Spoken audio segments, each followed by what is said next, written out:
Schnookies, we made it. It's nearly done learning unit 4. My goodness, that was a whammy of sorts.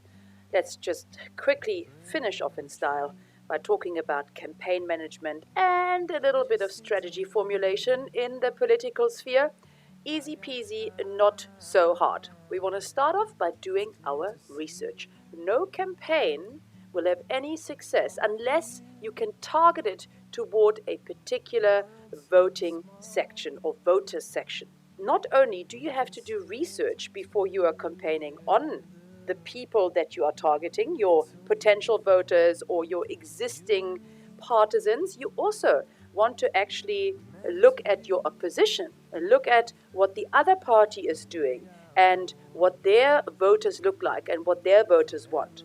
Not that you can necessarily sway them, but certainly you should be in the picture. What is of the utmost importance is to have a look at the socio-economic situation in your country, because you should actually address some of the most pressing issues in your campaigning. So have a good look what the nation is currently doing well at and what the nation is currently doing not so well at, and obviously infuse these insights into your campaign messaging. How can you do it? Methodology-wise, you just go ahead and you do your normal opinion polls, you can do your surveys. Sometimes information is already available by the Chamber of Commerce, for example, or by Stats SA. Have a look at these institutions. They might be able to give you some insight. Your normal SWOT analyses, not a bad idea either. Strength, weaknesses, opportunity, threats. It works for organizations. Why shouldn't it work for political organizations? When you are then formulating your campaign strategy, you want to make sure that you are being persuasive in what you are doing. And this is not one person sitting on a desk trying to suss out what would actually work. Everybody within the organization, in this case the political party, needs to get involved. And what we are trying to achieve is the following. A strategy should complement the principle and policies of a party and be coupled to appropriate techniques. Let's start off with the last part of the definition of a strategy that I've just read out. Appropriate techniques. I made you look at the Obama case study. We have chatted about the fact that new media give politicians a new way of connecting with their voters and to get into a proper dialogical kind of relationship with them. We also said that participation in politics is now actually a possibility. So use new age methods that are not linear in their approach, but are more two-way communication-like. Please always keep the bigger picture in mind. That's what they mean by that the strategy should complement the principles. That is the ideology of the political party. It must also mirror and complement the systems that are already in place. You cannot come up with some ludicrous idea of how to reform the tax system in South Africa if it does not really go with the current structure that is in place. So make sure that what you're proposing is realistic, that it speaks to the constituency, that you're using methods that are novel and create a two-way flow of information, and that you're keeping the bigger picture, that message integration, the core message in the back of your minds at all times. Now, there are some broad rules that they are proposing here to do with strategy formulation, and I like the fact that they say different rules apply to different parties. A few vodcasts ago, I've told you about the fact that if you are a new party, you have to legitimize yourself differently than if you are an older party or a well-known party. Pretty much the same happens with strategy formulation. It says here, for example, as a rule of thumb, that the majority party can emphasize the party appeals and de-emphasize the candidate, whereas the minority party should emphasize the person.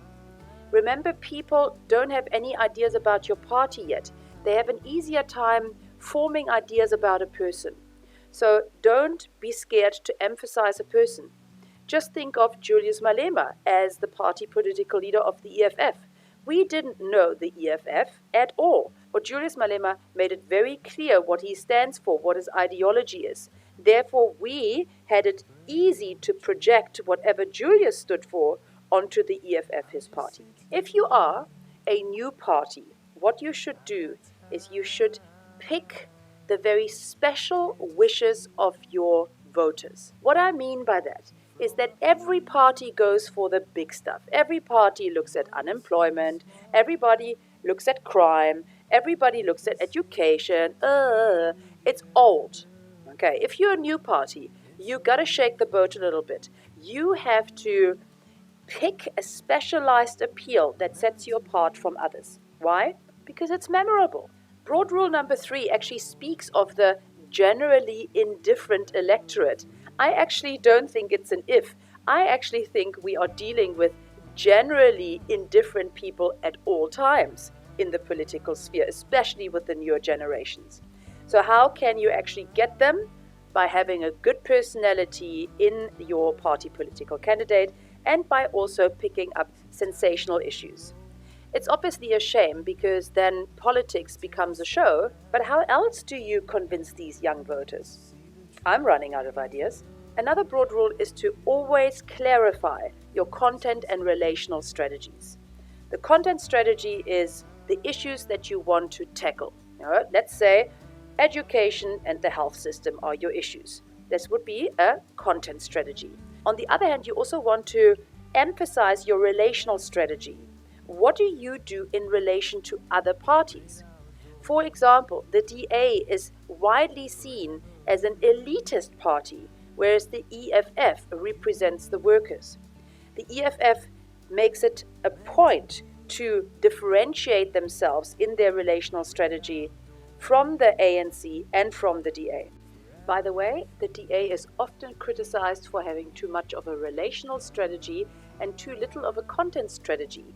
The entire campaigns always seem to be based on how bad the ANC is and how good they are, and they neglect to actually showcase the issues that they stand for.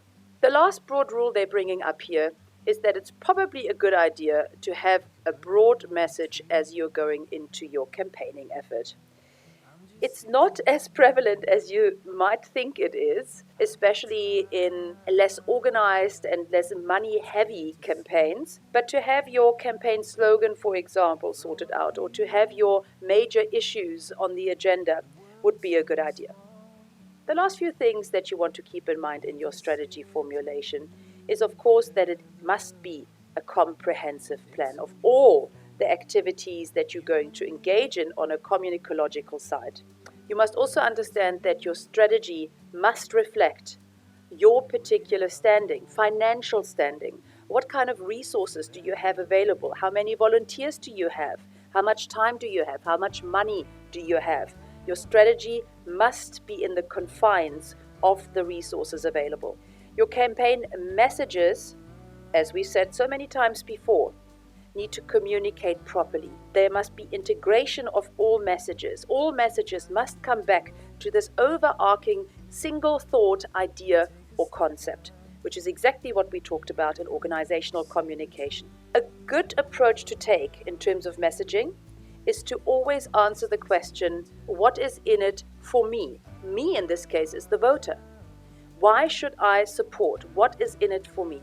Keep that in mind when you're designing your messages. The tone of your messages, friendly, empathetic, approachable, colloquial, of the people, that's the kind of tone you want to strike. And how do you achieve that? By using language that people can understand. Don't get caught in those glittering generalities, in those vague and ambiguous political phrases. It bores people and you don't come across as very believable because you're not transparent in your language. Also, when you are formulating your strategy, make sure that there are a lot of events on the agenda. These events could be preset, like your rally occasions, or created events, like pseudo events, events that actually wouldn't happen if you didn't make an effort. For example, you could cut the ribbon for a new school. It's a photo op. You need to get your name, you need to get your face, you need to get your message out there. And events is how to do it. I hope you enjoyed this Learning Unit 4. I know it was very comprehensive, and I'm looking forward to see you again for our final unit. I got time.